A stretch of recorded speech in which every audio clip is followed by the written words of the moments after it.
네, 오늘 FOMC 의사록을 빠르게 정리를 해보겠습니다. 경제에 대한 비유를 갖고 다양한 의견을 갖는 건 중요한데, 특별히 통화정책에 있어서 중요한 결정을 내리는 연준 의원들의 생각이 무엇보다 중요하겠죠. 어떻게 지금 바라보고 있는지 전반적으로 좀 요약을 해서 빠르게 살펴보겠습니다. 현재 금리 인하에 대한 부분, 연준 의원들은 현재 통화정책의 수준이 첫 번째 제약적인 것으로 일단은 보고 있는 것 같습니다. 지금 더 올릴 수는 없다라는 것이죠. 금리가 최고치에 이미 다달했다라고 보고 있는 것이고, 다만 여기서 얼마나 오랫동안 유지를 해야 되는지에 대해서는 불확실성을 보여줬습니다. 그럼에도 최근 금융 상황에 대해서는 어느 정도 완화된 부분도 인정을 했지만, 금리 인상을 시작했던 시점과 비교를 해보면 타이트해졌다라는 것을 인정을 했고요. 그럼에도 너무 빨리 금리 인하를 하게 됨으로 인한 위험도 지적을 하고 있습니다. 뒷부분에서도 말씀을 드리겠지만, 현재 금리 정책, 금리 수준에 대해서 연준 의원들이 대체적으로 제약적인 것으로 판단하고 있다는 게 핵심이 될 것 같습니다. 금리 상관없이 이제는 계속적으로 미국 경제는 성장한다, 이런 얘기가 좀 나오는데, 이런 부분에 있어서 연준 의원들의 생각은 다르다, 성장에 부담이 될 만한 제약적인 통화정책 수준이다라고 인식을 하고 있는 것 같고요. 일부 시장에서 보고 있는 미국 경제에 대한 상당히 낙관론적인 입장과 좀 다른 면을 보여주고 있습니다. 물가에 대한 부분, 인식이 어떤지 살펴보면 인플레이션 1년 동안 완화되었죠. 하지만 여전히 높은 수준이다라는 게 대체적인 의견이고, 여전히 슈퍼코어가 중요하다 이겁니다. 핵심 서비스 물가에서 주택, 주거비를 제외한 부분, 이 물가가 중요하다. 한마디로 고용, 인건비에 직접적인 영향을 주는 항목들입니다. 슈퍼코어 CPI 같은 경우는 1월 0.85%로 나왔는데, 이게 4월달 이후에 가장 빠른 속도로 상승을 했습니다. 이번 1월달 CPI, PPI가 강하게 나왔잖아요. 그러면서 슈퍼코어 CPI가 연율로 보시면 6.6%까지 기록을 했습니다. 상당히 우려가 될 만한 부분이고, 그래서 지금 정리를 해보면 인플레는 떨어졌지만 여전히 높은 수준인데, 핵심은 슈퍼코어, 주거비를 제외한 핵심 서비스 물가다. 결국 이 얘기는 고용시장에서 답을 찾아야 된다는 것이죠. 고용시장이 계속해서 균형이라고 표현을 했지만 둔화입니다. 어찌됐든 더 둔화가 지속이 되면 임금 인상이 완만하게 떨어지겠죠. 어느 정도 시간이 필요하겠지만 물가 자체는 지속적으로 떨어질 것으로 보고 있다는 게 대체적인 인식이었고요. 네, 다음은 QT 관련해서 살펴보도록 하겠습니다. QT 관련해서 시장의 관심이 상당히 높은데요. 대체적인 연준 의원들의 생각은 이 첫 번째 문장에 있습니다.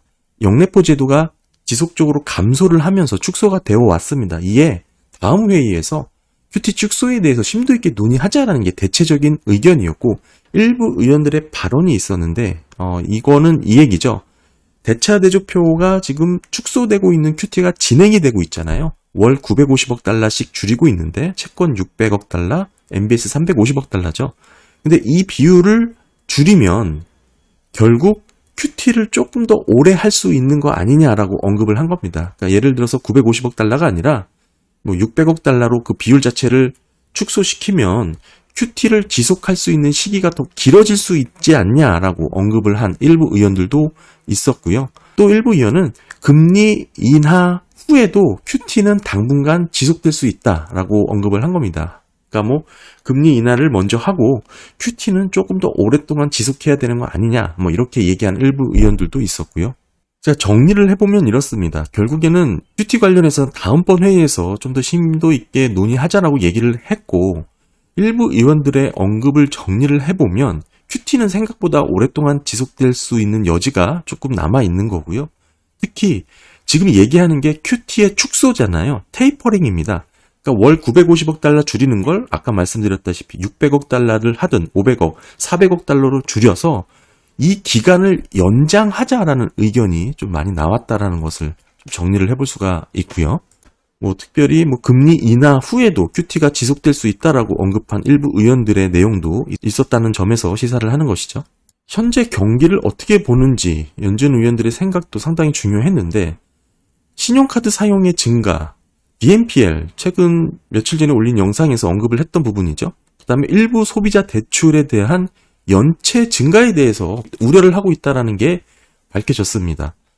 제가 언급했던 미국 경기에 대한 취약한 부분을 그대로 연준 의원들도 생각을 하고 있다는 것이죠. 한마디로 저소득, 저신용계층의 재정이 약해지고 있다는 것을 지금 인식을 하고 있는 거예요.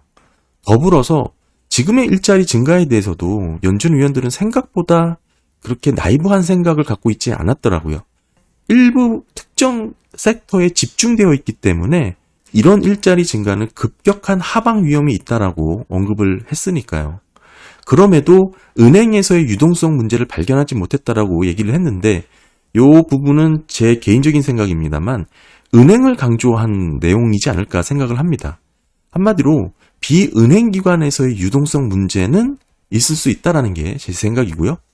결국 BTFP의 종료를 앞두고 있기 때문에 이 부분도 예상대로 제한인 창구를 좀 더 확대하든지 은행들이 조금 더 쉽게 이용할 수 있도록 장려할 계획이다. 이렇게 얘기를 한 부분도 있었습니다.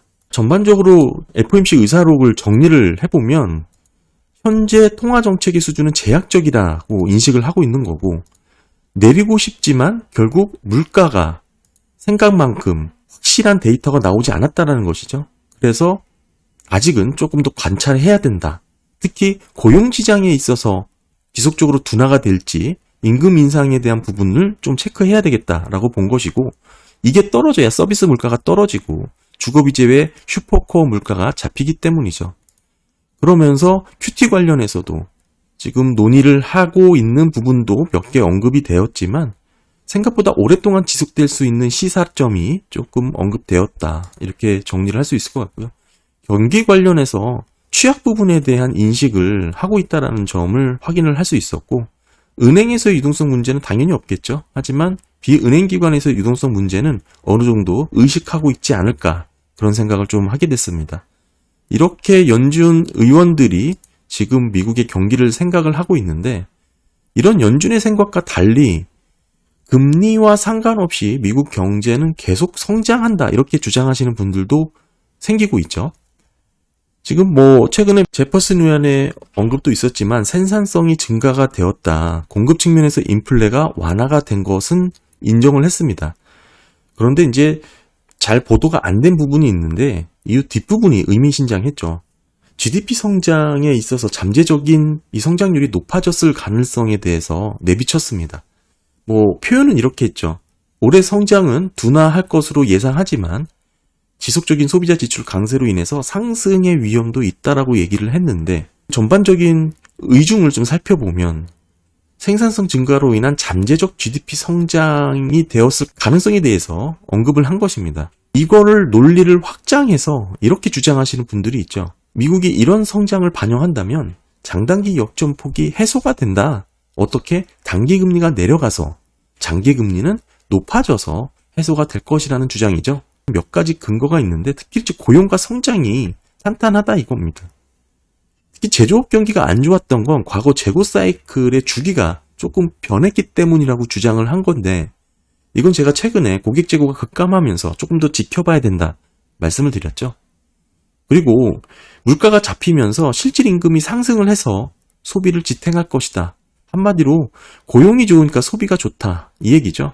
그러니까 이 부분은 고용 측면을 좀 살펴봐야 될 부분이고 장단기 금리 차의 역전은 단기 금리가 내려가면 해결될 것이다.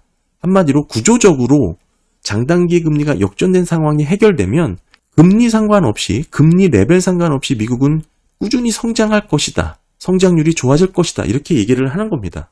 이런 주장에 대해서 제 영상은 예전부터 개인적인 뷰를 통해서 그게 아니다라고 말씀을 꾸준히 드렸지만 오늘은 간단하게 이 고용과 성장으로 귀결이 되기 때문에 이 부분만 정리를 해서 말씀을 드리면 고용 부분이죠. 일단 코로나를 지나면서 기업들은 인력난을 경험을 했습니다. 사람을 제때 못 구했죠. 따라서 최근에는 어떤 트렌드가 생겼냐면 구인 공고는 많이 올려요. 그런데 실제 채용은 하지 않는 방식을 이루어지고 있습니다. 따라서 졸트의 채용 건수, 구인 건수를 토대로 실업자 1명당 구인 건수를 보게 되면 상당히 긍정적으로 해석이 되겠죠. 그렇게 보면 안 된다라고 제가 꾸준히 말씀을 드렸고 가장 높았을 때가 1000만 명을 넘어서기도 했었습니다.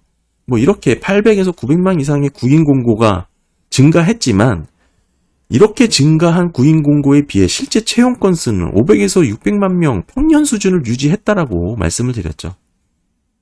이런 간극을 놓쳐서는 안 되고, 절대 해고의 레벨이 낮죠. 근데 이런 해고, 실업률 관련해서는 가파르게 상승하는 경향이 있습니다. 그러니까 이런 부분을 놓쳐서는 안 된다 말씀을 드리는 거고, 미국의 고용이 좋다라고 생각하는 여러 가지 이유 중에 여전히 BLS 비농업 고용 데이터가 있습니다. 헤드라인이라고 볼 수 있는 기업 대상의 고용이 지금 탄탄하기 때문인데, 이 부분은 계절 조정이라든지 추정 모델로 인해서 과대평가되는 부분이 많다라고 제가 꾸준히 강조해서 말씀을 드렸죠. 그에 비해서 ADP 민간 고용이라든지 비농업 가계조사의 방식은 모델 추정이 적게 반영이 되기 때문에 고용이 지속적으로 둔화가 되고 있는 특징이 나타나고 있어요. 물론 ADP 민간 고용의 정확도가 떨어진다라는 얘기가 있지만, 이 의미가 뭐냐면 공식 고용 지표인 BLS 고용보고서 기업 대상으로 조사한 데이터와 차이가 나기 때문이죠. BLS 고용보고서 기업 대상이 추정 모델을 써가면서 과대평가된 부분이 있다면 ADP 민간 고용과 차이 나는 게 이게 과연 정확도가 떨어졌다라고만 치부할 일인가 생각을 해봐야 될 문제이기도 합니다. 더 나아가서 코로나를 거치면서 인력난을 경험했다라는 일자리 대부분이 사실은 저임금 서비스업이었습니다. 임시직 파트타임이죠.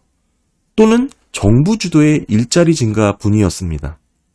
이렇게 일자리 증가가 특정 섹터에 집중되어 나타나기 때문에 급격하게 하방 압력을 받을 위험이 높아져 있다. 이런 고용의 상황을 이해해야 되는 거고요. 성장 부분에 있어서도 좀 간단하게 정리를 해서 말씀을 드리면, 여전히 부가가치가 높은 산업 AI를 중심으로 미국 주도의 성장이 이루어졌다라고 얘기를 하죠. 근데 이 부분은 GDP 측면에서 보면 정부 주도의 지출이 있었기 때문에 그렇습니다. 치퍼라든지 IRA를 통해서 정부 재정 지출이 이루어졌잖아요. 그로 인한 GDP 성장이라고 해석을 할 수 있는 부분이고, 이를 차치하더라도 올해나 내년부터 경기가 정상화가 될 것인데, 그동안 부진했던 주택 부동산 경기가 빠르게 회복하면서 미국의 성장률을 끌어올릴 것이라는 주장을 하고 있습니다. 이에 24년도 미국 경제가 지속적으로 확장세를 이어나갈 것이다 라고 얘기를 하는 것이죠.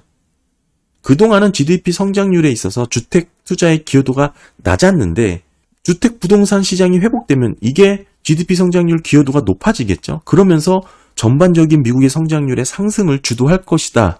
이렇게 얘기를 하는 것이죠. 기존에는 소비가 늘 좋았기 때문에, 소비가 좋았던 건 고용이 좋았기 때문에, GDP의 70%는 소비죠. 그러니까 소비는 늘 좋았고, 거기에 특별히 더 좋았던 것은 AI 중심의, 반도체 중심의 미국 주도의 부가가치가 높은 산업에 재정 지출이 있었는데, 그래서 지금까지 GDP 성장이 좋게 나온 거잖아요. 근데 왜 더 계속 좋아질 거냐 이렇게 보냐면, 더 이상 정상화가 되고 아까 얘기했던 장단기 금리가 정상화되는 것이죠. 역전이 단기 금리가 내려가서 해결될 것이다. 그러면서 GDP 성장이 이어질 것이다 라고 보는데, 그 기저인 주택 부동산 투자가 회복되면서 GDP 성장률 기여의 주택 투자 기여도가 높아질 것이다 이렇게 얘기를 하는 겁니다. 그런데 모기지 금리가 높아서 신규 주택을 내놓지 못했던 사람들이 일단은 주택가격 상승이 이뤄진 상태잖아요. 이 주택가격 상승 자체가 거래량이 없는 일시적인 반등 효과라고 하더라도 어찌됐든 주택가격 상승이 일어나 있다면 이 유익분을 취하기 위해서 물량을 내놓을 분들이 많을 겁니다. 금리가 떨어지면 이런 현상이 나타나겠죠. 그러면 공급이 급격하게 증가할 것이고, 이런 현상으로 일시적인 주택가격이 나타나게 될 것이에요. 이게 과거에 금리 인하 시기에 경기가 급격히 안 좋아졌던 패턴과 유사한 흐름입니다. 그리고 더 나아가서 미국의 GDP 성장률 기여에 있어서 주택 투자 기여도가 낮았고, 이게 회복하면서 미국의 성장률이 상승을 이어나갈 것이라는 주장이 딱히 근거가 없어요. 그냥 기저효과로 인한 반등을 이야기하는 것이죠.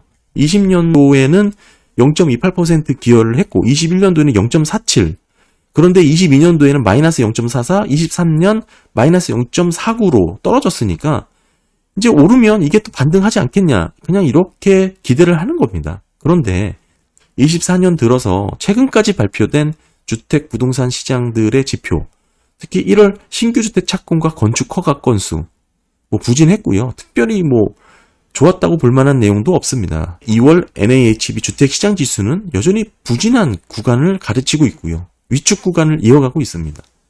따라서 기저 효과로 인해서 반등할 것이라는 막연한 기대보다는 뚜렷하게 주택 부동산 시장이 회복될 거라는 근거가 없기 때문에 이것 또한 내러티브에 국한되는 그런 주장일 것이다라고 보고 있습니다.